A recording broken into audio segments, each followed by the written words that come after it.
over the dark night. She reached up to the sky of stars and caught the red-hot light of the North Star.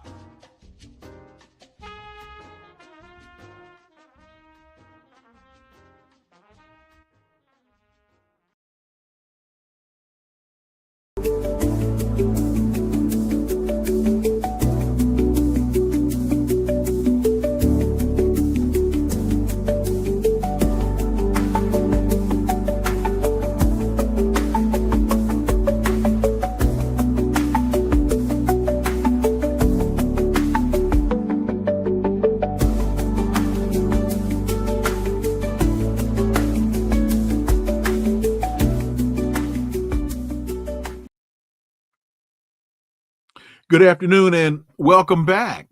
President Daniel Noboa of Ecuador has won re-election. He positioned himself as a law and order president, although his results so far in tackling the nation's persistent drug violence and unemployment have been limited. What's the real story in Ecuador? Let's connect some dots and find out.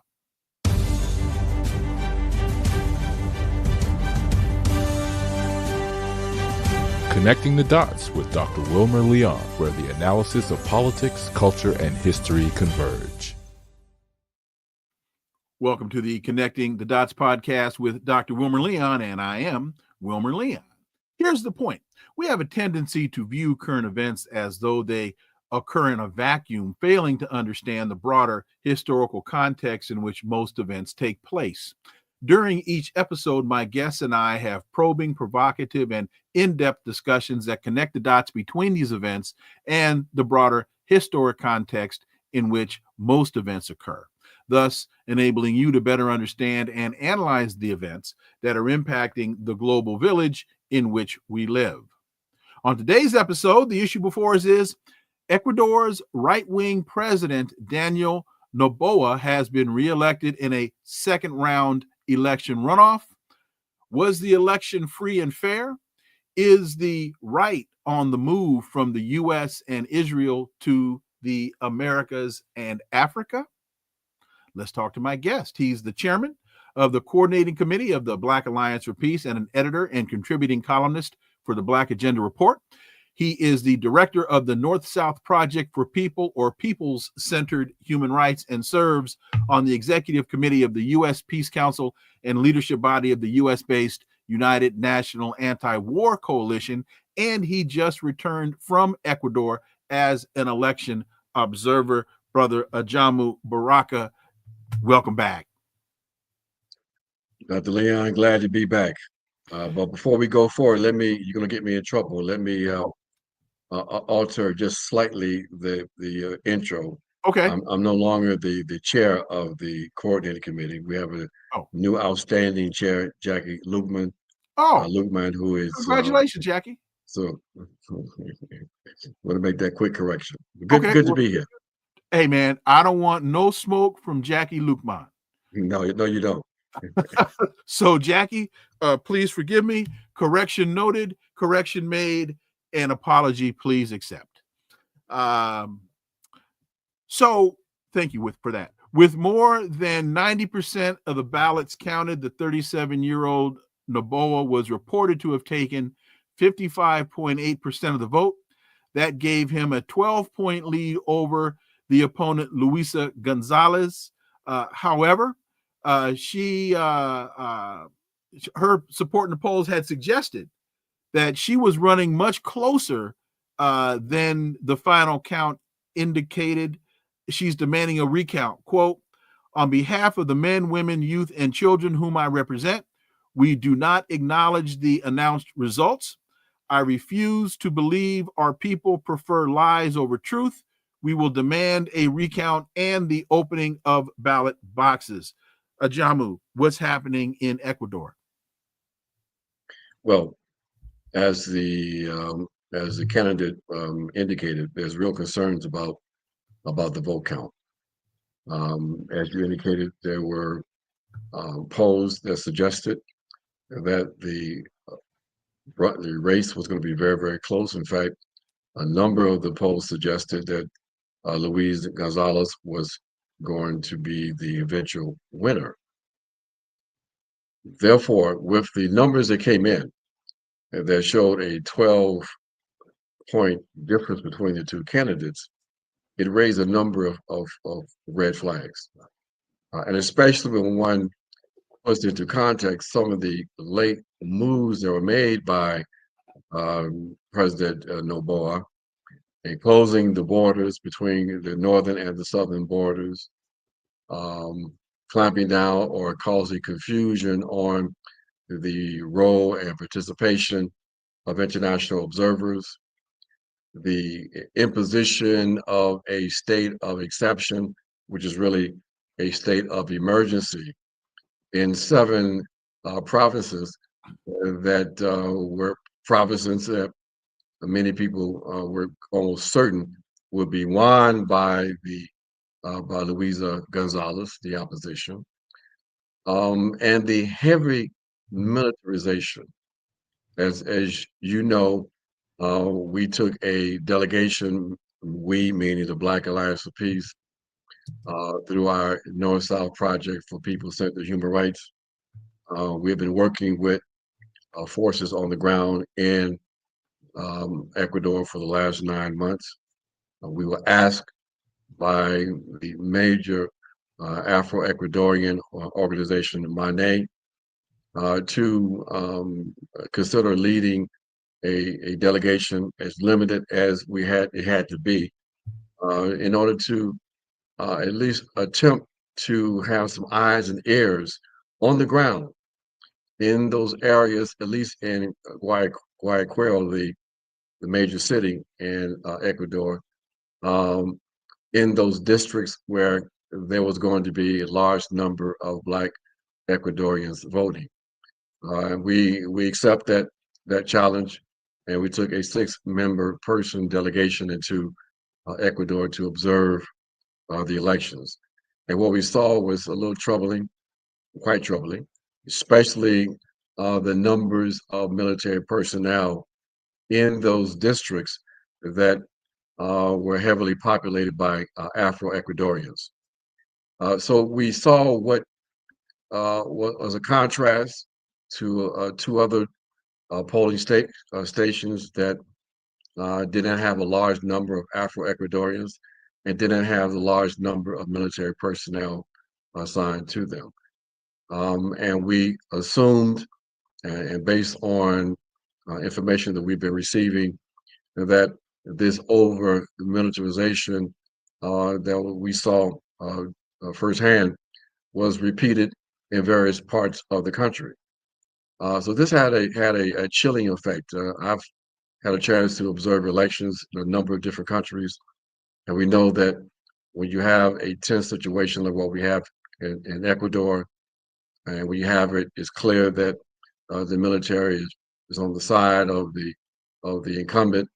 It can be very intimidating for people to come out in those kind of conditions, even though there's a mandatory participation for Ecuadorians. So it was very, very troubling, Dr. Leon. And I think the results that are being challenged now are a result of the conditions that may have led to a massive fraud, as the opposition frames it. Is there any evidence of whose thumbs might have been on the scale? And of course, I am referring to U.S. interference in the election. Well, it's quite clear that, quite clear because the U.S. basically didn't hesitate in extending their congratulations to President Noboa, as opposed to other elections here in the region, where they would not only acknowledge the winner, but will get behind a person who they will claim was the winner of an election. Mm-hmm. And they are quite clear about their preference because, the current government is involved in strengthening their relationships with the U.S. State. We know that Eric Prince, for example, had a very public meeting with the president about a week and a half ago, in which an agreement was apparently made between Arab Prince's company and the Ecuadorian government to provide security support. We thought that was very interesting that that kind of agreement would be made a week before an election where there was a strong possibility that Noboa would not be reelected.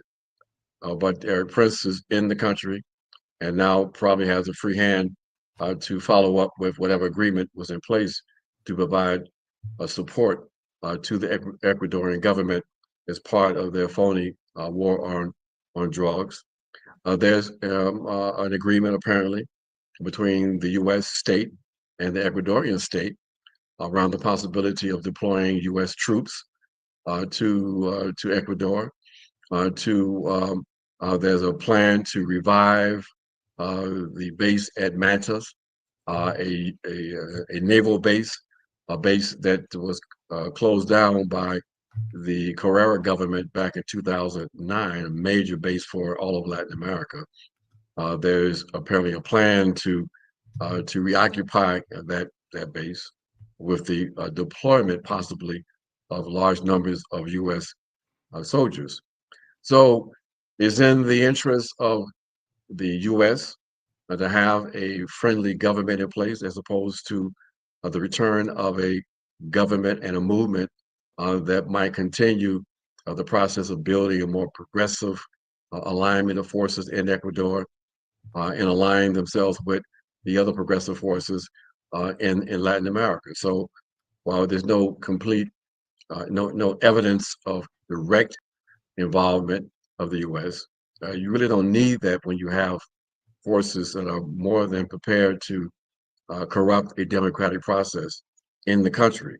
But it's clear that the U.S. is quite pleased with the outcome, at least temporary outcome. When you talk about the polling, how reliable is that polling, and were exit polls done? Well, it's always a challenge with polling, even in the global north, but particularly in the global south. So it was as reliable as one can have. Okay. There were some exit polls that also indicated that the election was very, very close. In fact, one indicated that Luis Gonzalez should have won. So it caught people by surprise, even the supporters of President Noboa, that there would be such a large gap. But Dr. Leon, that tends to happen.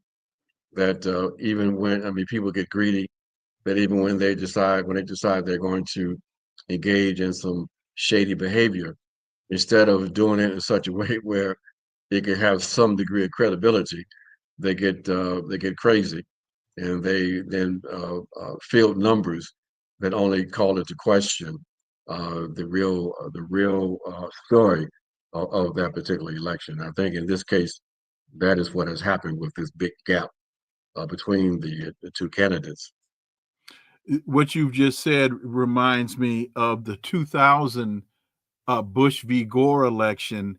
I remember watching election night, and NBC called Florida for Gore, and then maybe 10 minutes later, they come back and say, wait a minute, we have to take Florida off the board. All results are not in.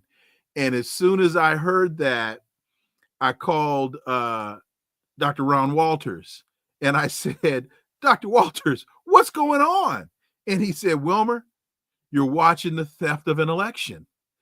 And so what you've just stated reminds me of that.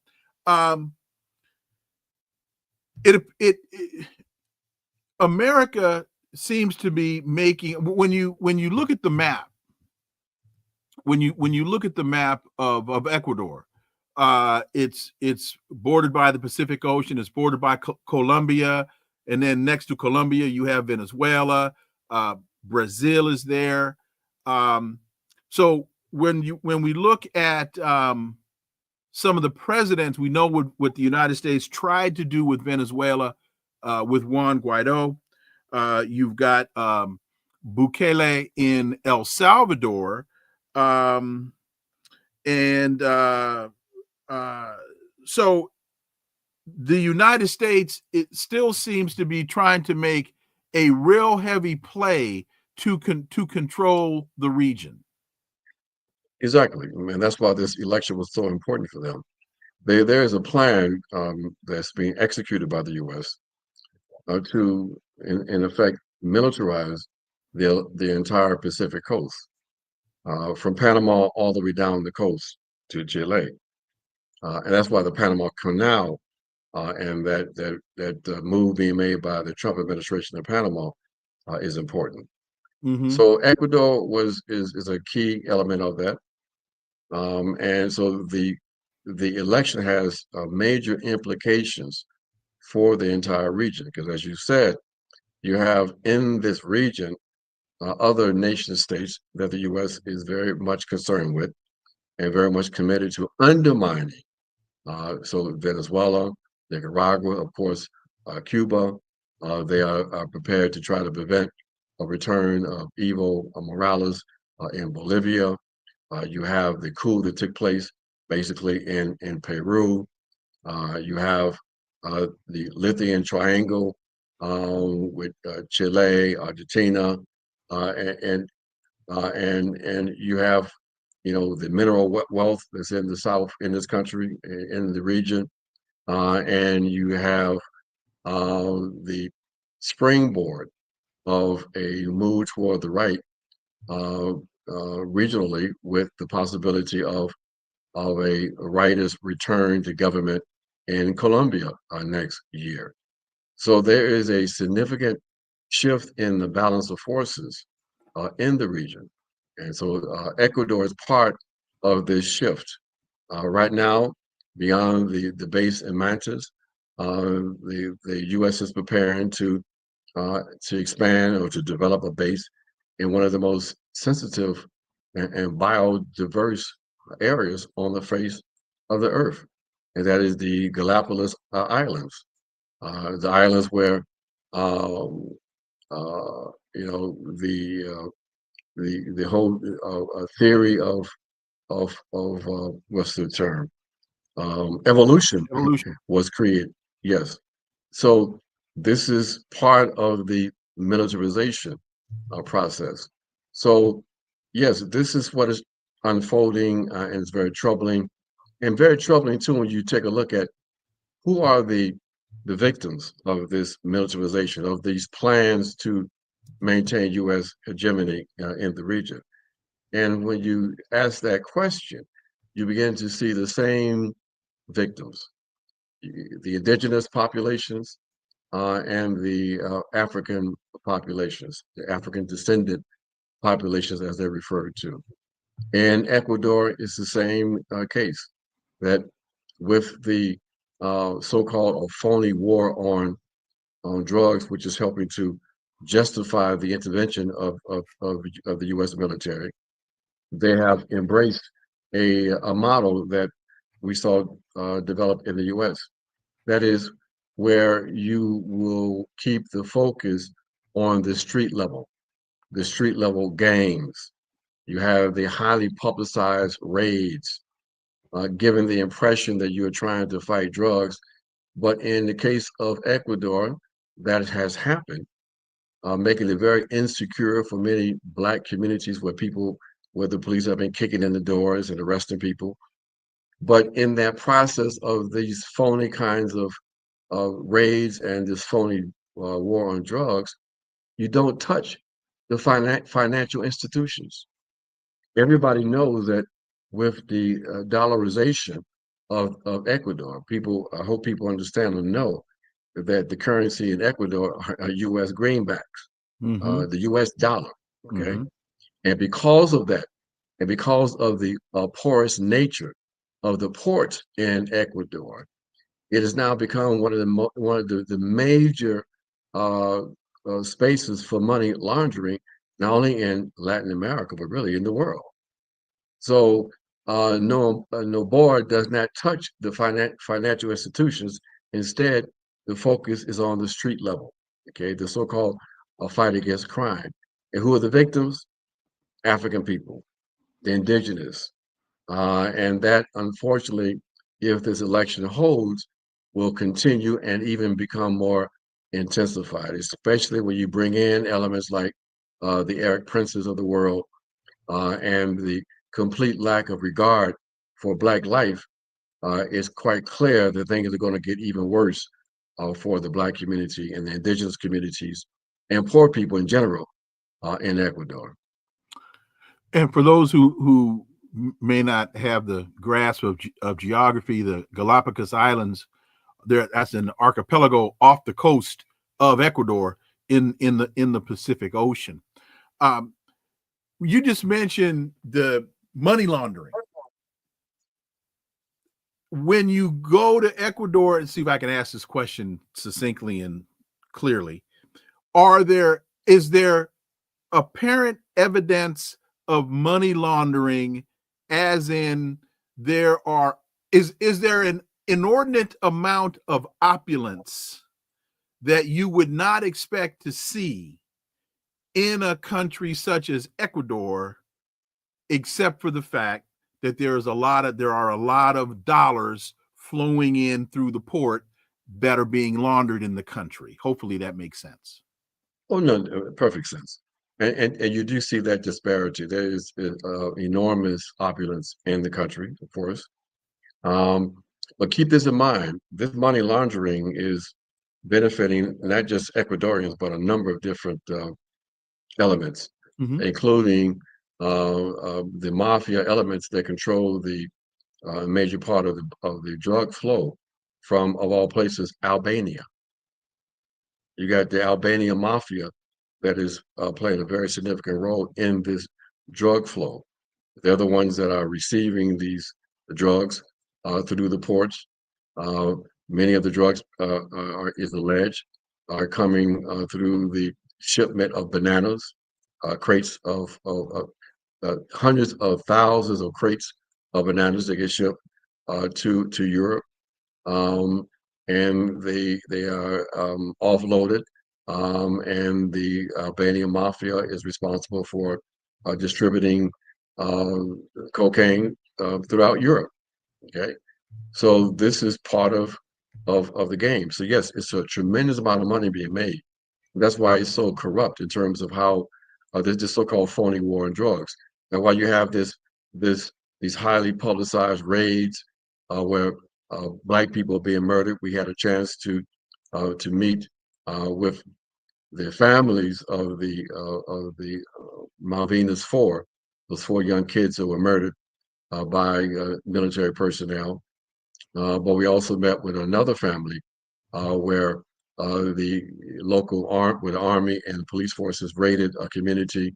They set up snipers, and when they raided the communities, where some of the young kids who saw these police start trying to run back to their homes, and guess what happens? The snipers opened fire on these kids, and one was murdered. Another one was paralyzed for life. Another one was shot and still grappling with the consequences. This took place on January 30th.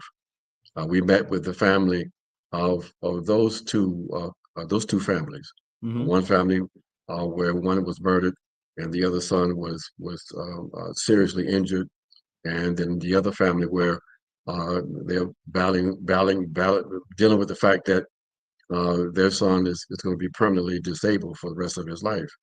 But this is the kind of behavior we see from the state, and it will continue. And you contrast that with the fact that everybody knows that the drugs are being transshipped through the ports of Ecuador. You would think that even a more phony show of concern might be that the unit that is responsible for the customs inspections and the intelligence gathering process in terms of drugs, that it'd be at least a show of some kind of competence or some kind of effort to stem the amount of drugs, even though we know that's not happening. But to the insult of the population, Dr. Leon, guess what the budget is for this unit responsible for drug intelligence and customs activity? None. No, well, you almost close. $5,600 per year. And we're talking about thousands of containers that leave the ports of Ecuador. So clearly, this is it's not serious. That's not even enough for a drug sniffing dog. There you go. Not the training. We put in the training. You're absolutely right. But that is what we have. So, this is a narco state that again the U.S. is aligned with, and given their political blessings too. I want to say it was October of 24. Chiquita Brands was found guilty. You're mentioning bananas made me think about this, and looking at the map, and folks, again, Ecuador borders Colombia. And I think it was October of 24. Chiquita Brands was found guilty in I think Superior Court in Florida of financing death squads in Colombia. Is there any bleed over between what Chiquita Brands has been convicted of doing in Colombia with what's going on right across the border in Ecuador? All of that's connected, Dr. Leon, and not so much Chiquita Brand directly itself. Mm-hmm. When you have the Noboa family, that is the major exporters of bananas, so they are directly implicated. I would urge people to take a look at a fantastic investigative report that was just conducted by the Gray Zone that came out right before the election, where they made all of the connections between the Noboa family. And we need to make sure, maybe we didn't make this point too. The Noboa family is the richest family in Ecuador. We did not make that connection, so thank you. And so this kid, Daniel Noboa, it's just he grew up with a silver, silver spoon in his mouth, gold spoon, whatever you call it, and he is just basically looking out for the interest of his family. But the connections were made in this investigative report around the role of that family in the drug cartels responsible for the transshipment of all these drugs. So while he will impose these states of exception, unleashing the military and the police across the country, it's not serious because they are fully invested, it appears, fully invested in this multi-million-dollar drug trade in Ecuador. And remember, the other part that's connected to Colombia, Ecuador is not growing coke, not growing coca. All that's coming from Colombia and Peru. Mm-hmm. Okay, mm-hmm. So those interests, to your earlier question in terms of the signs of opulence and the money consequence of this drug trade. Again, there's elements in Colombia, in Peru, all benefiting from this activity, this business activity. So yes, it's all connected. The security zones of a concern that we have along the border between Colombia and Ecuador. These are Black communities in the southern part of Colombia, down through Ecuador, Esmeraldas. These are majority Black territories. They are being ravaged by this drug trade and the heavy military presence. And it is a human rights disaster right now. And I want to point out another concern that we had in Ecuador that occurred right before the election. I just mentioned Esmeraldas, which is the territory right off the coast of the Pacific, bordering Colombia and going south. All that's black, beautiful beaches. And then you go inland a little bit, you have these river communities. And all along those rivers, like along the rivers in Colombia, you have these black communities. Well, there was a major oil spill that took place 2 weeks ago, because they're shipping oil from the Amazon to the ports, and there was a landslide. One of the pipes were broken, and something like 26,000 gallons of oil went into, or barrels of oil went into the river and the river networks. It completely killed the rivers for a while. Mm-hmm. There was no ability to move because the rivers had turned into oil. It killed all of the fisheries. We're talking about one of the most diverse areas in the country, biodiverse areas in the country and in the world, basically.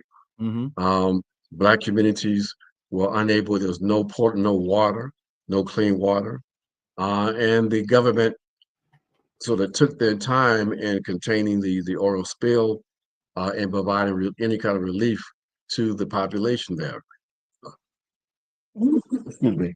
Bless you. So this is another one of the concerns we had. Now, it's also interesting to note that in Esmeraldas and in some of the surrounding provinces, this is where the president declared the state of exception, where they over-militarized, where people were confused on whether or not they can move because they imposed curfews on the people.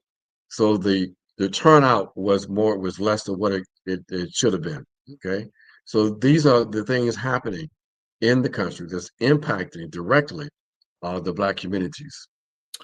And that connection you made between that and Colombia. O.L. Griffin, thank you. O.L. Griffin writes, June 2024, the U.S. Federal Court of South Florida found the fruit exporter Chiquita Brands guilty of providing substantial assistance to the Colombian paramilitary group Autodefensas Unidas de Colombia. And to that point, Chiquita Brands was ordered to pay, I don't remember the exact amount of money, but millions of dollars to the affected families of this group. Don't know whether in fact that money has yet been paid, but I think I said October, it may have been June. O.L. Griffin, thank you very much for that data point. Multi Tom Tom makes 2 points. One, that Argentina is also where Nazis were sent after World War II.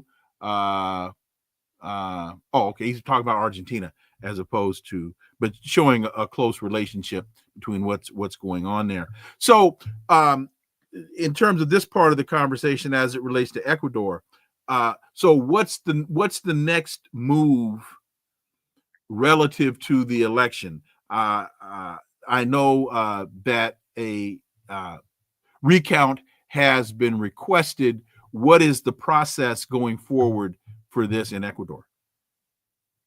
Well, the opposition demanded a recount. There is some recounting taking place in certain areas, but it's not clear if this is going to be a process that will reverse what was reported, the results of the election. Why? Well, the electoral process in Ecuador was pretty crude. Unlike the process in Venezuela, where it's biometrics, where they have machines, and you have a paper trail that connects up every individual voter with a slip, so that when there's an audit, you have a process, a cleaner process of an audit. You connect up people's the machine account with the slips that may be in that precinct. This process was very crude. People came in, they had an ID, they were given, the ID was checked off. They were given a piece of paper with their picture. Once they got their ballot, when they get the ballot, they will go and they will vote, drop it in the voting box, and then receive the ID back with a piece of paper that indicated and signed that they had voted. That was it. So one assumes that the integrity of those ballot boxes, once they leave the precincts, would be secured and transported in a way in which there couldn't be any funny business. But that may not be the case, and that's where the fraud will enter, especially in parts of the country where you don't have observers. You have observers from the party, but sometimes you don't have enough observers. And again, the government clamped down on the international observers.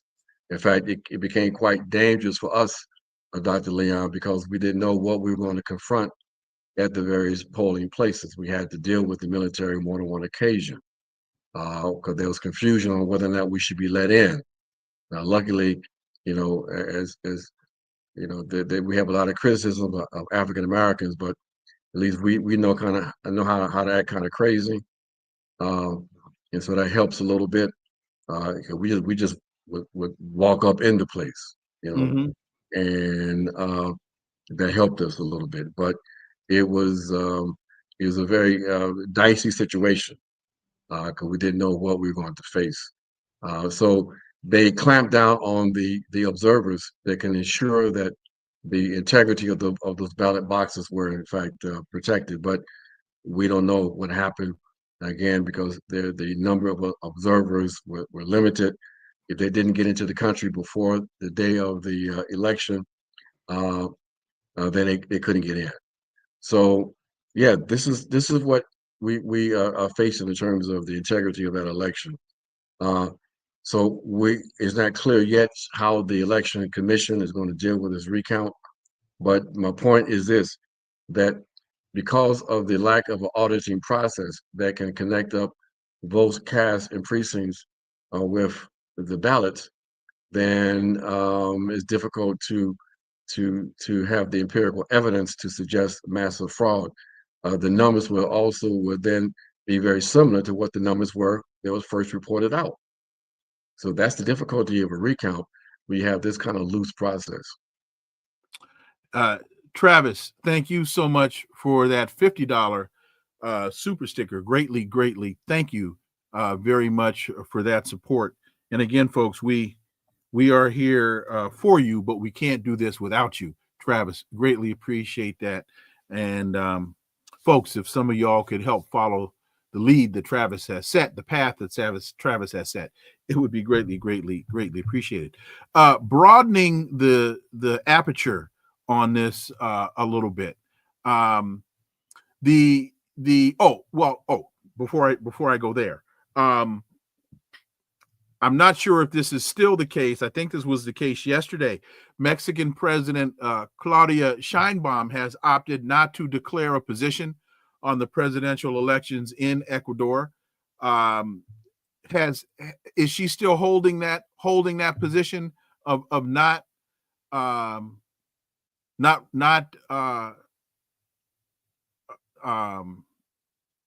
taking a position on the outcome? As far as we know, and very similar to also Petro in Colombia. So there's real concerns, and those concerns have been communicated to the Organization of American Unity, organization of the organization that normally, is the one that the U.S. uses to undermine the integrity of elections in places like Venezuela. The Organization of American States.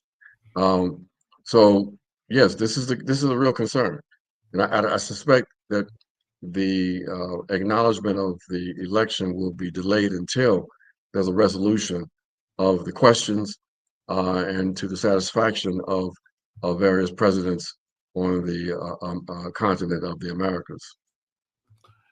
Now, broadening the aperture a bit, the foreign minister of the People's Republic of China has said that Latin Americans seek independence and do not want doctrines of domination imposed by the U.S. This is an article in Orinoco Tribune. Wang Yi has asserted that Latin America is not anyone's backyard, alluding to statements made by the head in the Pentagon, Pete Hegseth, who during his visit to Panama accused China of influencing the Panama Canal. Hegseth, I'm trying to find his quote here, said that he was talking about Panama being that the United States needs to control its backyards. Ajamu. So China obviously in on what's happening on the continent. So broadening that aperture a bit, your thoughts there? Well, they are very much concerned, because what people need to understand is that China now represents the major trading partner in the continent. We say the continent meaning the Americas, but primarily we're talking about, in this case, Latin America or South America, if you will. And so they're very much concerned about what is happening, and very much concerned about the heavy-handed presence and the intervention by the U.S. into the electoral processes in South America. And they're concerned about that heavy-handedness being translated into more military confrontations in support of the local vassal governments in the region by deploying U.S. military forces in the region. So there's a real concern. This is all part of the geopolitical struggles taking place between the U.S. And China. And the Chinese are making the point that the territorial integrity and sovereignty of these nations should be respected, that there should not be intervention into the electoral processes, that there should be elections that should be respected and acknowledged by governments, and that when there are cases like this, where there's serious allegations of fraud, then there should be independent investigations, and those questions should be addressed. So these are some of the terms of struggle that are now emerging as a consequence of this controversy in Ecuador. O.L. Griffin, my fact checker du jour, President Claudia Sheinbaum said today Mexico will not renew relations with Ecuador following election Sunday in that country, which saw Noboa reelected for a second term. Thank you, O.L. Griffin, for the fact check. Greatly, greatly, greatly appreciate that. I was saying to some of my students today, talking about China and diplomacy, and that it's very important to listen, that when you listen to the Chinese, as well as when you listen to the Russians, as well as the Iranians, that because these individuals, their foreign ministers, are trained diplomats, they're not people selected like Marco Rubio, who really knows nothing about diplomacy. He knows a hell of a lot about hegemony, but very little about diplomacy. So when you have to pay very close attention to the language that is used. And I've noticed over the last 4 years or so that China, in many instances, is using much, much clearer, stronger language than they use traditionally. I think President Xi was in Vietnam over the last couple of days and talked about, I think he was in Cambodia, and he said, we must all unite against international bullying. You know, that's, to me, stronger language than you'd normally hear from President Xi. what you hear coming from Wang Yi as it relates to Panama, are you getting the same sense that these foreign ministers, Lavrov and Xi, and for example, they're using stronger language than we're used to hearing from them? You're absolutely right. When I was in China about a year ago, we had these conversations with with Chinese authorities, because some of us believe that it was in the Chinese best interest to be a little bit more clear in terms of where it would stand vis-a-vis some of these aggressive moves that were being made by U.S. authorities. And we have seen, and I think it's not a consequence of our discussions, but I think as a consequence of the policies pursued by the Biden administration and now the Trump administration, that the Chinese have to be a little bit more explicit in terms of their stance on these kinds of policies. And the times seem to also suggest they have to be more aggressive, even though they're still trying to be diplomatic, if you will. They won't call out countries specifically sometimes. They just will allude to certain kinds of phenomena. And they definitely don't engage in the kind of crude language we see coming from U.S. authorities vis-a-vis themselves, the Chinese, the Russians, and other countries. Because they're a little bit more civilized than that. But yes, there is a shift that's taking place, but a necessary shift in order for the Chinese to indicate that they're not themselves going to be subjected to international bullying on the part of the U.S. and anybody else. We have this gentleman from Maryland, Abrego Garcia, who was mistakenly sent to a prison in El Salvador. And now both Trump and President Bukele in El Salvador are saying, no, we're not sending the guy back. The courts are slowly but seemingly surely taking a stronger stance for his return. There are a number of constitutional issues. You got Marco Rubio saying, for example, this is a matter of foreign policy, and the courts have absolutely no place in American foreign policy. No, this isn't foreign policy. You just kidnapped a guy and that has legal status in the United States. You just kidnapped a guy and sent him to prison in El Salvador. That's not foreign policy. That's kidnapping. Anyway, and now Senator Van Hollen is in El Salvador. He went to El Salvador today, trying to. I think he met with the vice president of El Salvador, and who told Van Hollen, "Look, y'all paid us $6 million to take these people. We have a contract. We're not.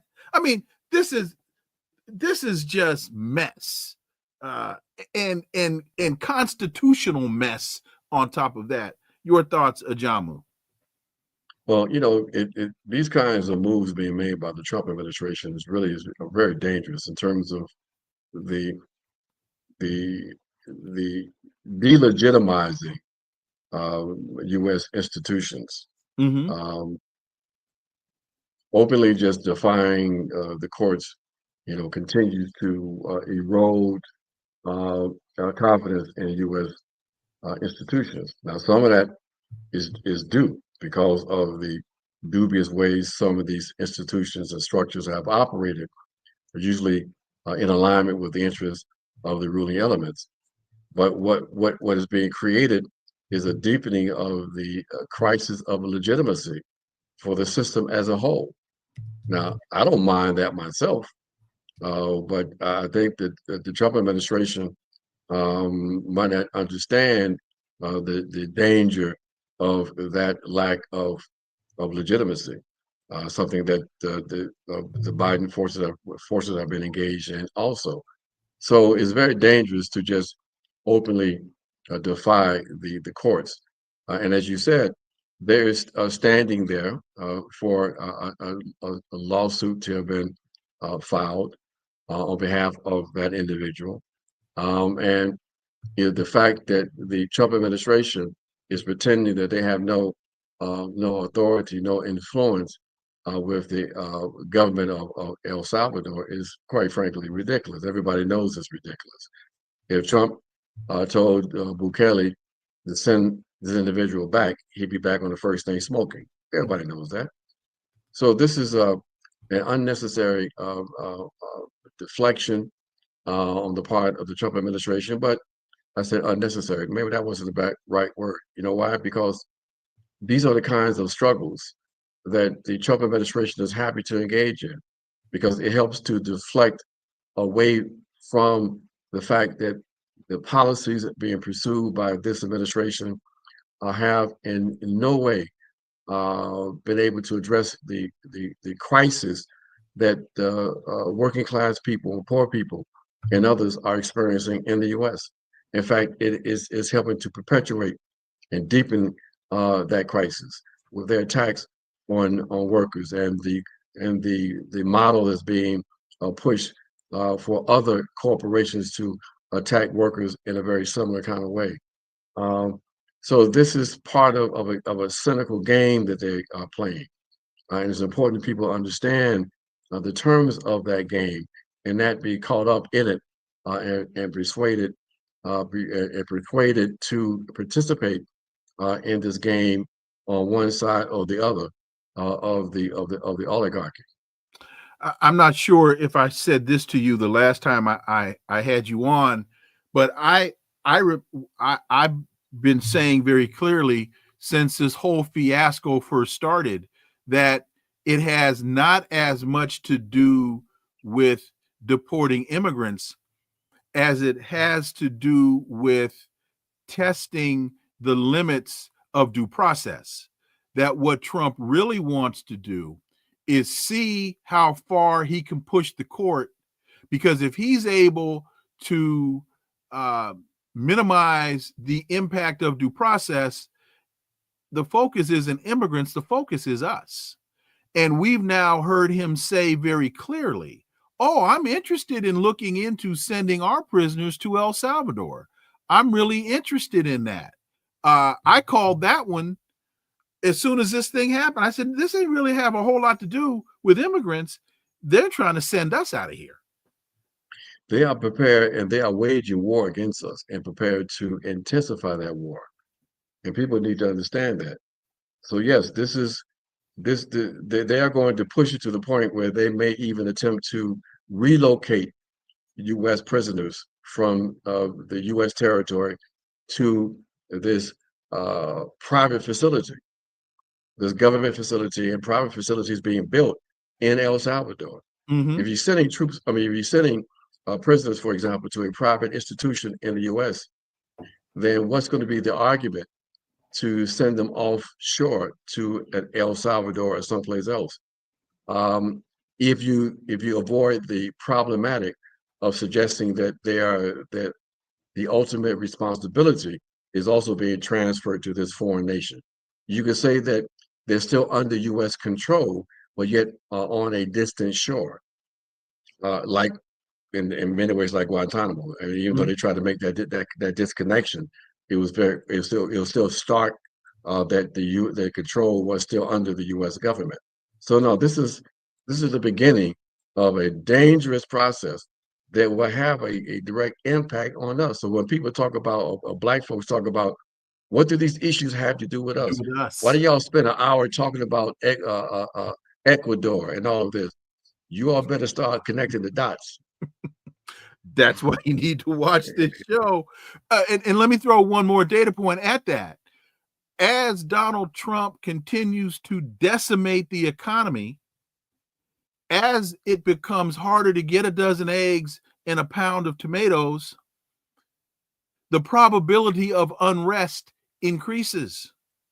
And so I have to ask the question, are they making this move with El Salvador, testing the parameters of due process in preparation for unrest in the United States, where they can just round up folks as terrorists and ship them wherever they want to ship them.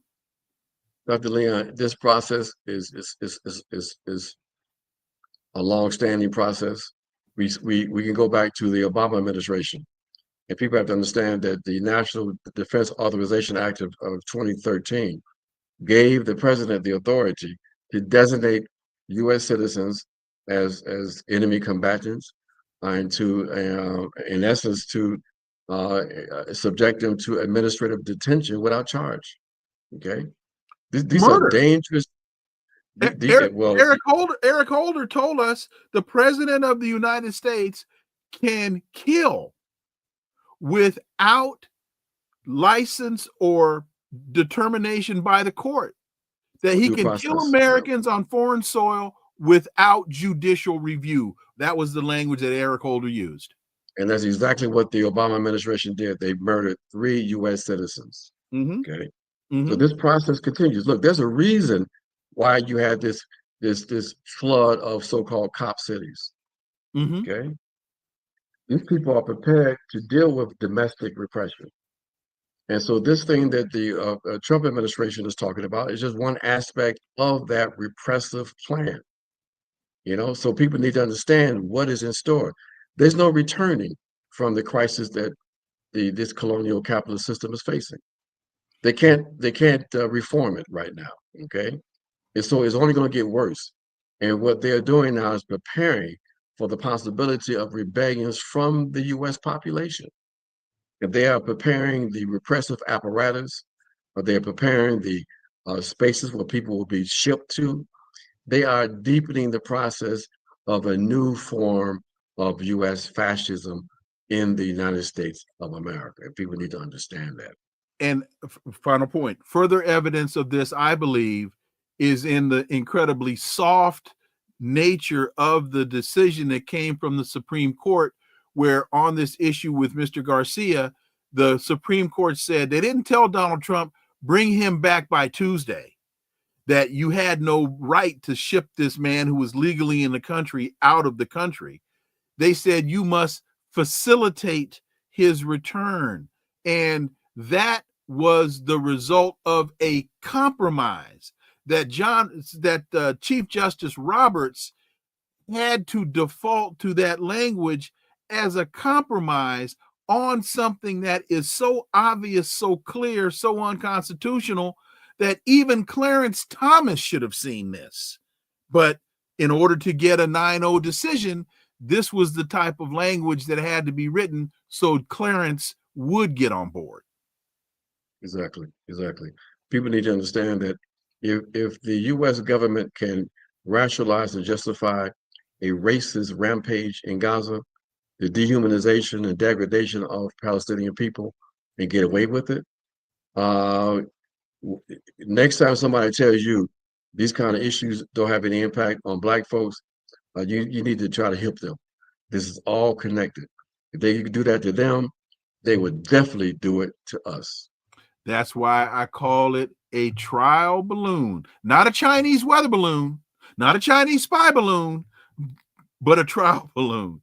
Brother Ajamu Baraka, man, thank you so much. I know you're getting back from El Salvador, and you've given us some incredibly important resting time. So Ecuador, I know some people want to send me to El Salvador, but no, Ecuador. I'm sorry.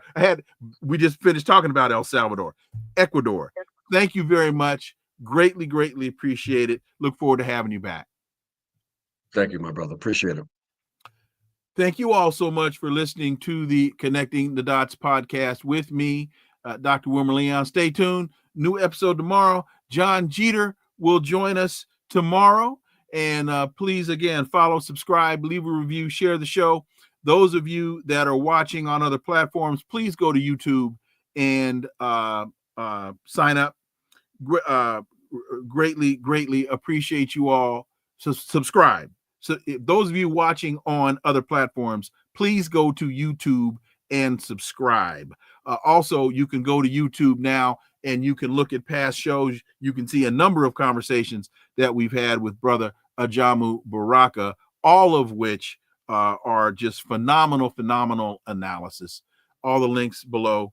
in the show description. Remember, this is where the analysis of politics, culture, and history converge. Talk without analysis is just chatter, and we don't chatter here on Connecting the Dots. See y'all tomorrow. John Jeter will be there. Until then, I am Dr. Wilmer Leon. Have a wonderful remainder of your day. Peace.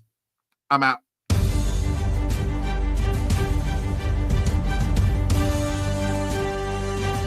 Connecting the Dots with Dr. Wilmer Leon, where the analysis of politics, culture, and history converge.